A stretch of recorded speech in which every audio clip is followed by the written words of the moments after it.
I'm at Project Safe, petitioning for a protection order against Deborah K. Lawson. It was denied today. Deborah filed an extension today and it was denied. So I'm down here to file one against her so this lady can leave me alone.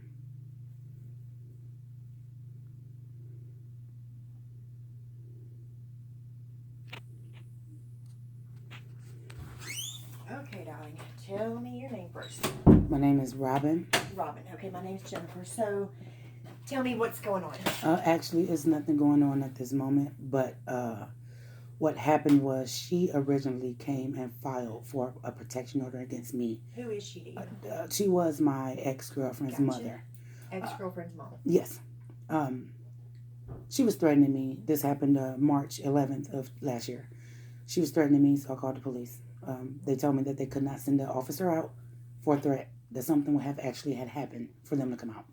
So 6 days later, I was moving out because Deborah was getting really just unbearable. You know what I'm saying? Deborah's the ex-girlfriend's mom. Yes, Deborah Lawson. Yeah. When I called the police, I told the police that I needed supervision of a safe move because I was trying to get my stuff out of the house. She lied and said that I hit her. I'm a CNA and a home health aide. I haven't been able to get a job for a year. Just found out that the case was dismissed because my lawyer abandoned me and I didn't have any idea what was going on. So did they arrest you and file charges? Oh yeah. They arrested me, and I have right now the Tecumseh Police Department is under investigation by the Attorney General's office for racial profiling. I made a complaint against the officer. It took the police chief 2 months to get back with me to the date. It was March 17th when I initially contacted him. Last year. Yeah. And it took him until 5/17 to send me an email. Okay. But I did make a complaint against the officer. I filed 2 tort claims against the city of Tecumseh. And I also filed a grievance against Alan Grubb because he accepted a plea deal against my consent. And I have proof of all of this. I was just over there telling Tracy McDaniel. So he pleaded your case out, but you weren't in agreement to No, I was not. And my proof of that is when I went over to the DA's office, when they gave me the paper, I just broke down. I was losing it. You know what I'm saying? I got on the phone right there in the lobby, and it's a federal building. They can pull up the tape. I got on the phone with Alan, told him this is not what you just told me in court. I'm not going to agree to something that I didn't do. You know what I'm saying? You didn't tell me when you tell me the case is dismissed, they did exactly what I wanted them to do. They dismissed it.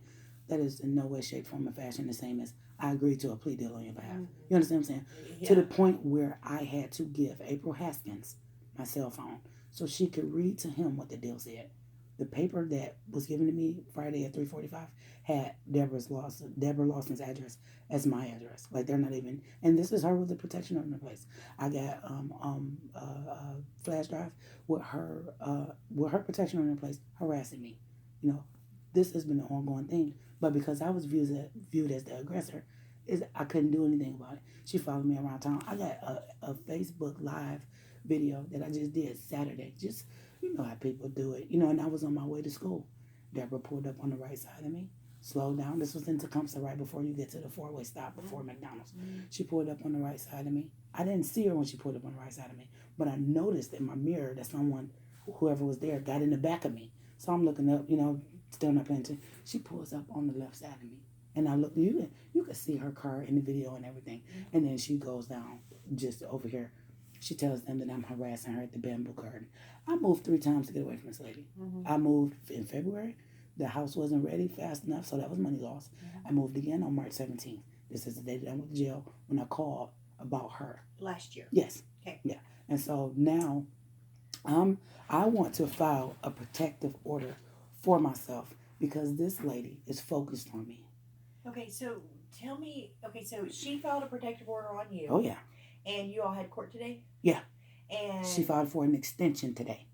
The original protective order expired.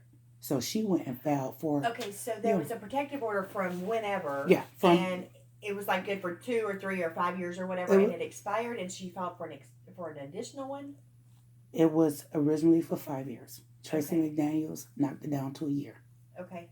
That year is up. She went and filed for another one, saying that I'm harassing her, I'm following her, I'm writing. And my car is the one with the signs on it outside. And I got those signs on my car for a reason. Because, Deborah, you can't avoid something that you don't see. You understand what I'm saying? Right. But okay, so tell me, tell me what she's doing to you. She is accusing me of stalking her.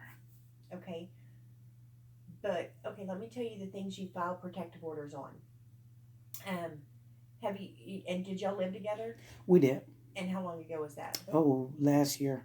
It was about 7 months. Okay, so we could file under like you first you have to meet a relationship criteria. We don't have a relationship. Well, relationship criteria for protective orders are like family, married, previous dating relationship, formerly living together. So that gets you in on the relationship criteria. Okay.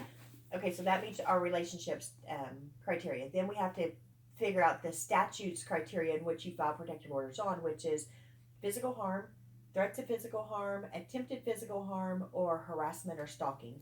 So you tell me, because we're not talking about physical harm or attempted or threats, we're talking about harassment or stalking. I want to make it for harassment and stalking for the simple fact I'm not going to sit here and insult your intelligence and tell you that I'm physically afraid of a 62-year-old lady. Mm-hmm. Don't get me wrong. Some of those elderly people are strong as crap, but I don't think that she would physically harm me. But the lie that she has told. Okay, so the statute for harassment or stalking is this, which they're both kind of one and the same, except for one word. So harassment and stalking both are a pattern of events that serve no legitimate purpose other than to invoke fear or cause distress or cause anxiety and cause a personal emotional distress. Yes. So those are stalking and harassment. Stalking then adds the following word that they're following you. So what you're going to have to do is write a statement as to what she's been doing. And all of the stuff from last year is irrelevant to I understand. right now. So it's the last 30 days. So tell me in the last 30 days, like what she's been doing. Oh, just Saturday. See, this is the issue here. And I'm not deflecting from the question because I want to answer it. What she has been doing is trying to provoke me. This is what she did in the very beginning. Mm-hmm. And when law enforcement is notified, she simply lies about it. Yeah. You know what I'm saying? In the last 30 days, the only thing that I am aware of, because I'm not focused on her and I'm not looking for her, sure, is the incident at the stop sign the other day. And I have that on my Facebook Live. Mm-hmm. And Tracy McDaniels told me, don't be videotaping and driving and admitting that in court because you'll get a ticket. And I just, I thought it was kind of, for less or better words, I thought it was kind of great that I was actually doing something that had nothing to do with her and actually caught her on video harassing me. What made Tracy McDaniels throw it out is the restaurant that she claimed that I pulled up next to her at the restaurant, started cussing. This was just a couple of weeks ago, she claimed. Pulled up next to her in the parking spot to the restaurant. I got out the car cussing and screaming at her, and then when I noticed that there was another passenger in the car, I automatically stopped and got back in the car. If you're familiar with Tecumseh, Bamboo is right across the street from the police station. You understand what I'm saying? But I live 5 blocks from the police station. I live on Highland and 6th Street. This is the issue that we run into when it becomes stalking. One, like she has... Could it be that she was stalking you by her pulling behind you and up? Yeah, it could be. Or it could also be a coincidence because it's a public street and you live in that area, she has friends or she lives in that area or whatever. Exactly. So my opinion in this particular matter is here, when you begin filing on harassment or stalking, the judge literally is going to read through your statement and go, that's one instance that served no legitimate purpose that is clear that it was used to harass you or stalk you. And then he's going to read through it. He's going to look for that pattern, right? So 2, 3, 4, he'll count them up. And if it's not there, then he's going to deny it. I understand. And if he denies it, you can't use any of the information that you put in. Like, so let's say you write a statement today, you only put about the stop sign. That's not going to get you a protective order because 1, it's only one incident. But 2, was she stalking you or following you, or was it a coincidence? So I think in this situation, what you need to do is you need to start documenting everything. So on Saturday, this date, at this time, this is exactly what happened. And then the next time you see her or whatever, document it. I'm not focused on her, so I wouldn't see her unless I'm looking for her.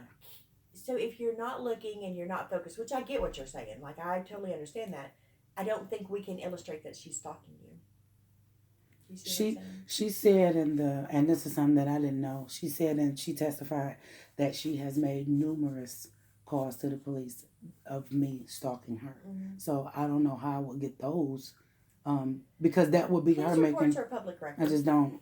Police reports are public record. My suggestion to you is if there's no interaction and this lady's just jacking with you, that's where you start documentation. Okay. On this date, this happened. On this date, this happened. That way, if the law enforcement pulls you over and it's like, she made a report and we've got some questions to ask you, you can pull out your handy dandy little book and be like, look, I've been documenting. These are the only times I've seen this lady. Okay. She just took me to court for protective order, and the judge dismissed it and said there wasn't enough evidence. That's basically what it was. Is the judge dismissed it because there's not enough evidence to give you another protective order. I moved. Yeah. I've done everything financially and geographically possible. I like living in Tecumseh. Yeah. You understand what I'm saying? Tecumseh is, with this one incident with the officer, Tecumseh is an ideal spot for me. You understand what I'm saying? Yes. I don't feel like I should have to be. Right. So I'd say, babe, just keep going on with your life. Like, don't pay. I wish it was that easy. I get it. I Go wish on it was with your that life. easy. Document these types of things. Document out today what stood out to you about court, that you went to court on this date. She had filed on you for harassment. The judge dismissed it. Did not give her an extension because she was asking. We can call it an extension, but basically what it is she came in. She said there were new incidents that had happened, and I want another protective order. There wasn't that. She couldn't illustrate that to the judge, so the judge didn't give it to her. And she told the judge that the incident, the new incident, was this incident that supposedly happened at the restaurant. But the restaurant is closer to my house than it is hers. Yeah. Which doesn't mean that we don't see each other. Right. But come on, I'm out the car yelling, cuss. I got signs on my car. I'm doing. You have no idea what I have done to just try to prove that I never did anything to this lady initially. Sure. Initially, she threatened me, and they said we can't send somebody out for a threat. Yeah. You got to call us when something happened. When something did happen, they came out and arrested me. Okay, so that's what you have to remember too. Is like law enforcement, man. They're like, some of them are great, but a lot of them are lazy. So if they're not going to come to you, then you go to them and say, I want to make a report, and with the knowledge that they're not going to send it to the DA's office, they're not going to investigate it, they're not going to do anything, but you've got documentation with a case number. They'll give you this thing, they'll say, well, you write out your little voluntary statement, you write out your voluntary statement, they'll give you a case number, you attach that to your documentation that you're keeping. Okay.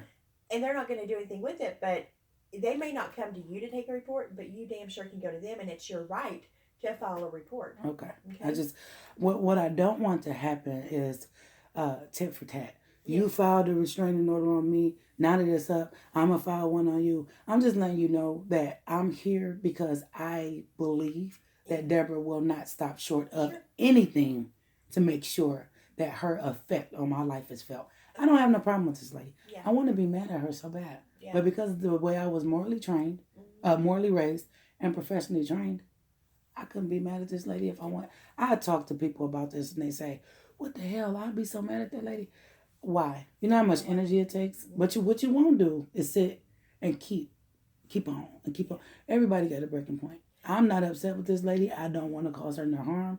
She is focused on me, and the judge actually seen that today. Yeah, so that's why you just start documenting. I will. If that's what I have to do, I will. Keep your P's and Q's about yourself. Okay. And, if it does, like, you get 3-4 things on your documentation, bring it back in. Let's take a look at it and see if we need to file. But right now, it's just the one Saturday event. Okay, all right. Well, hopefully I won't have no problems with her. Well, I hope so.